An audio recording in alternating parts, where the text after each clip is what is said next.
This is the third video in my series about my business experience, so the things that I've done. And this video is about a business that I started when I was at university. And it was probably the filthiest work I've ever done in my entire life by a very long shot. And so it all started many years earlier. My parents, we moved onto a farm, which was essentially a house on a hill, and then below that house was about 64 acres. And there was just a lot of trees. It wasn't like grass or anything. It was just bush, Australian bush. And it was mostly a swamp down the bottom, at the bottom of the hill. And I'd seen all these plants growing down there. And over the years, I'd noticed that my mum, that people would buy plants, like they'd pay money. And as a young person, you think to yourself, well, they're everywhere, like why bother? Well, at least that's what I thought. So it never occurred to me, of making a business out or anything like that. And so this was after my social convener days. I discovered that I loved business, that I loved making money. And I'd had a job, I'd had a few jobs as a young kid, and I didn't want to go back to that. I wanted to, start this new business adventure that I discovered in being a social convener, which I talked about in a previous video. And I decided that I was going to sell the plants that were on my parents' bush, really. I was going to list in a trading post, and this is pre, Facebook Marketplace, eBay, things like that. You put an advert in a paper, and you could, you'd list whatever you wanted, whether it was a car or a canoe or a plant. And so I decided on 3 plants that I was going to sell. Bird's nest ferns, which is like a plant that grows in the ground or on a tree, elkhorns and staghorns. Now, if you're not from Australia, or those words aren't familiar to you, check them out on the internet. So that's what I decided I was going to sell. And I didn't even know what they were worth, but the way I figured it was that even if I got $10 for a plant, I was going to be rich. That there were hundreds and hundreds of thousands of plants down there. And I didn't live a particularly expensive lifestyle. Like most of my expenses were paid for by my parents, or I didn't go out. I went out, but I didn't have this really extravagant lifestyle. I just went and partied with my friends. And so I wanted money to party with my friends. So $10 a plant to me would have been incredible. If I sold 100 plants, I would have thought I was, rich as, because that was plenty of nights out in the town with my mates.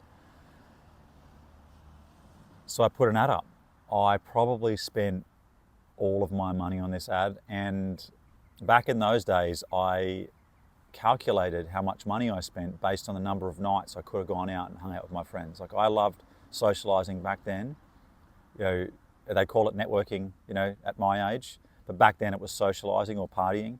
I loved it back then as much as I do now. I definitely can't party anywhere near as well, but back then I loved to party. I loved to hang out with my friends. So I would have gauged the cost of this ad by the number of parties or nights out I could have gone, and it would have been extensive.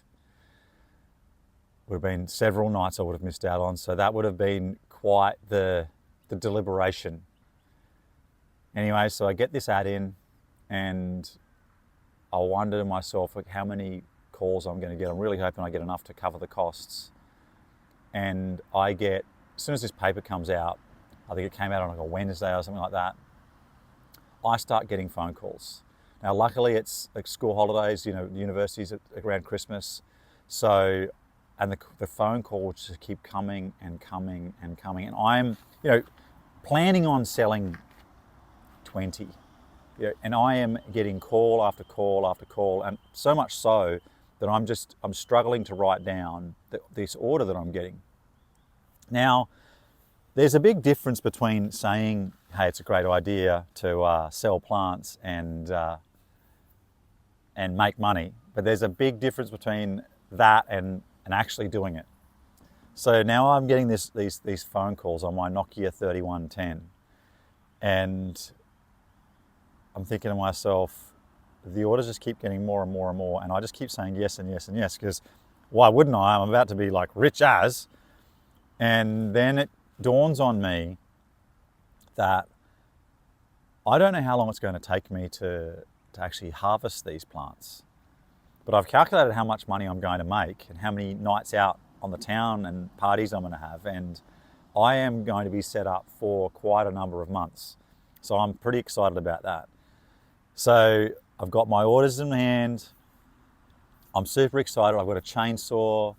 I go and find some work boots. I throw on my jeans and my shirt.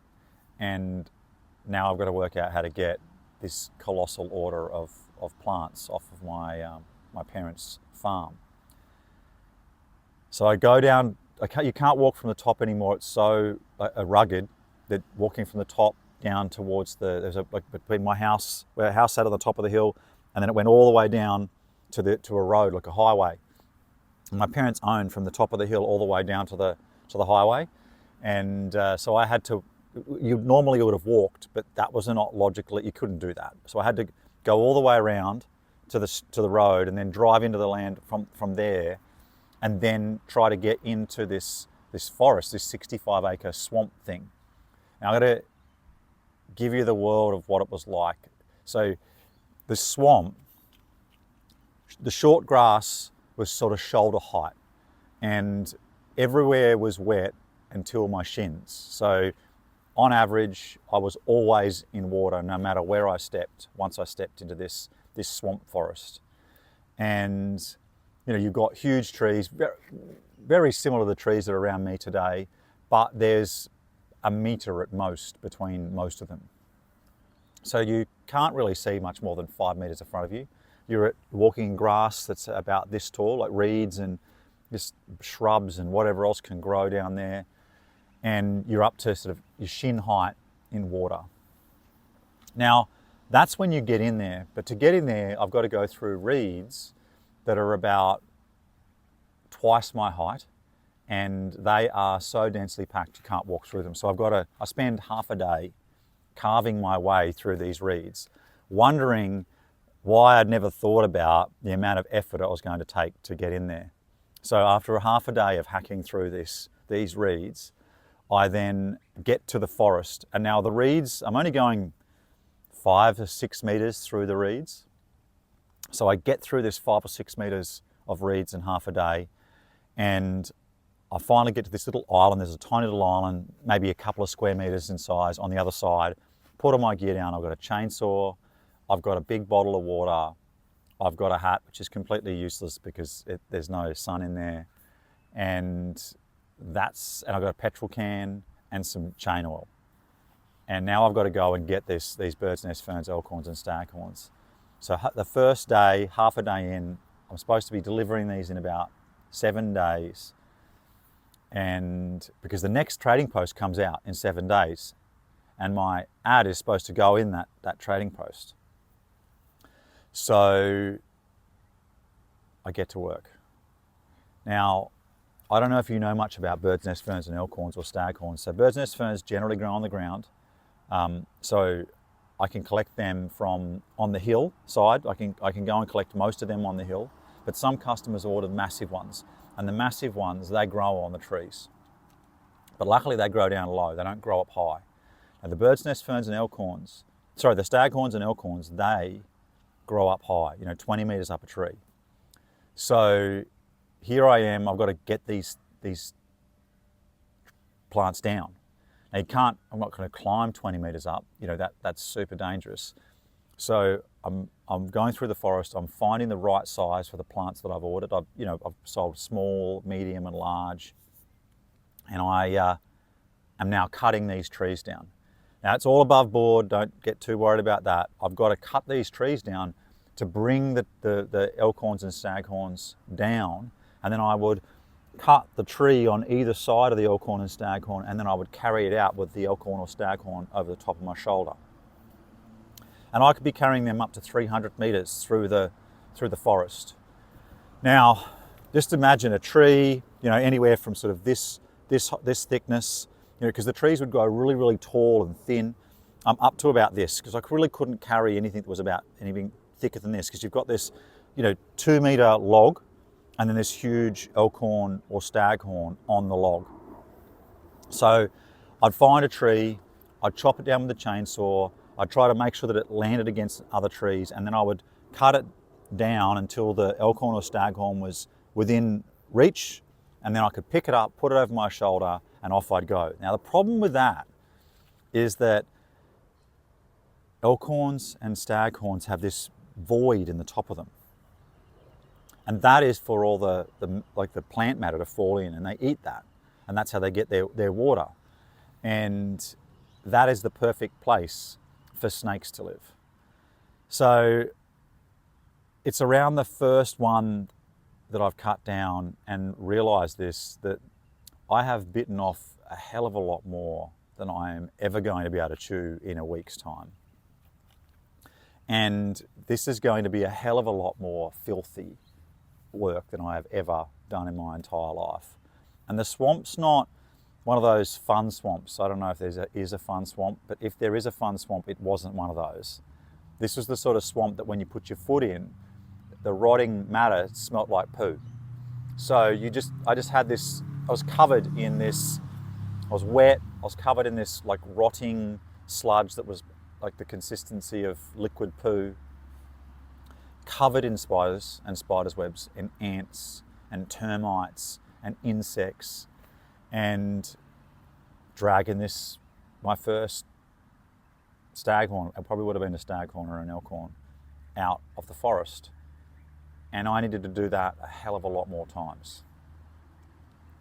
And at some point in that 5 days, I just completely gave up even bothering to try to keep clean. So you can imagine I'm chopping with a chainsaw, the wood chips are flicking all over me, I've got mud on me, I'm wet, I'm sweaty, I need sun cream, and I'm a ranger, so I need a lot of sun cream.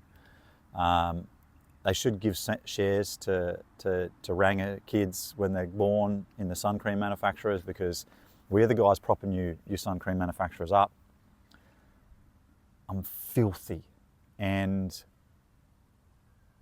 once I've realized how much trouble I'm in, I then need to call my customers and say to them, look, I need you to wait an extra week. There's that much order, they've got that many orders. And they'll all find a wait an extra week. So I get it done in 2 weeks. I'm walking through, I didn't get bitten by a snake, but at some point you just have to stop worrying. Like it was, you can't look down, like you've got this, sometimes you've got 2 of them on your shoulders. There's nothing you can do but just keep trudging and just hope to hell the snakes and whatever the hell else just gets out of your way. I remember a spider crawling at my face and just straight over the top of my eye. I'd given up caring at that point. I wanted to make that money, and I told my customers I was going to do it. So I've got this, all my stock is now out on this very, very small and overflowing out of this very, very small little island at the front right near the reeds. And I quickly realized that I have no way to transport it from where the farm is to Brisbane, which is where it's all been purchased from. So I live about 2 hours drive, or maybe 2.5 hours drive in those days from Brisbane. So I've got to get these plants from where I live in Ballina, which is, if you know, Byron Bay is just down the road in northern New South Wales. I've got to get them from there to Brisbane, and the only way I can see doing that is I'm going to hire a semi-trailer, and because that's how many orders I've got. And so I get all of my orders on this semi-trailer. The semi-trailer pulls up at the farm on the side of the road, and I load this semi-trailer up with the plants, and we drive to Brisbane. And I get them to the depot in Brisbane, and then I realise I've got to get them to the customers. So I solve that, and I get paid, and I was over the moon. I'd never made so much money in such a short period of time in my life, ever. And I couldn't believe that plants, of all things, like at my age, in my 20s, I didn't care about plants. I didn't even think about plants. I had no idea that people would pay this much money. So I put the ad in again. I had a few days rest because that was a rough, thing to get up to. Have a few days rest. The orders come in again. I go straight down to the forest. This time I don't have to cut my way in. I've got a bit of an idea. I'm not too concerned about snakes, or at least I just have to be not worried about them. And I get the next order. It's almost as big as the previous order, but this time I'm prepared, and I'm borrowing my family's ute, which is like, it's not quite, like it's like a truck ute. It's a bit of a step up from an Australian ute, like midway between it's like a middle-sized. It's not a semi, but it's not a ute. And so I'm jamming all the plants in there, and that was a lifesaver, and made a whole bunch more money. And this went on for months and months. And it was all cash, young kid, heaps of cash, having the time of his life. And I just got up every morning, put on my work clothes. Some days I didn't even worry about cleaning them because I knew that the second I stepped into that swamp, I was going to be covered in filth anyway, so it made absolutely no difference. Go to work all day, cut down all the trees, harvest them all, make sure that they were all the right size, and then wait till the end of the week, pack them all on a truck, drive them 2.5 hours to Brisbane, drive around Brisbane, deliver them to all my customers, then drive back home, have a couple of nights off, and then get back to work again. And then one day it just stopped raining. Like, it hadn't rained for a bit, but it just stopped, and it really hadn't started. And all of a sudden, water restrictions came out, and people were talking about using too much water, and we just not had that before. I'd never really known of water restrictions when I was a kid. Brisbane had, I'd never known Brisbane to have water restrictions. And so the orders just stopped. Now, I was making so much money that I was starting to consider investing in like proper plant and equipment to make my life easier, because walking in and out of a forest for 5 or 6 hours a day, it takes a toll. But if I could just get some machinery just up some of the tracks that were in there, or up some of the empty creek beds that were in there, my life would be infinitely easier, and I could harvest more and sell more. And then the orders just stopped. It was probably the first business that I had ever built where I was really making some serious cash. Like, I remember looking at buying a front-end loader for about $60,000, and I knew that it would be really, really easy for me to pay back that loan if I needed to loan money for it. I definitely would have needed to loan money. I didn't have 60 grand. Would have easily been able to pay that off, over the next few years, and continue to sell these plants. But it was like overnight, it just stopped. And it was the first time I'd ever noticed that in business. I'd ever had that experience. It was quite surreal to just realize that one week I was making thousands of dollars, which, to 20-year-old me was like millions. And then the next week I was getting like no orders, because the plants that I was selling really did require quite a lot of water to keep themselves established over time. So yeah, that's the story of my first sort of lucrative business and what it took to make it a success. And it definitely made me excited to make more businesses. There was just this rush in just getting it done, getting the product to the customer. People wanted what I had to make, and they were just yeses, and they were just paying great money. And I remember after my first load, I actually doubled my prices, because I realized that I'd priced my product so cheap that's why I got in a semi-trailer load worth of orders. And when I doubled my product prices, I didn't really lose that many customers. If anything, the sales stayed about the same, but I doubled my profits. So I also learnt that little tidbit to never underestimate, the value of pricing your product effectively.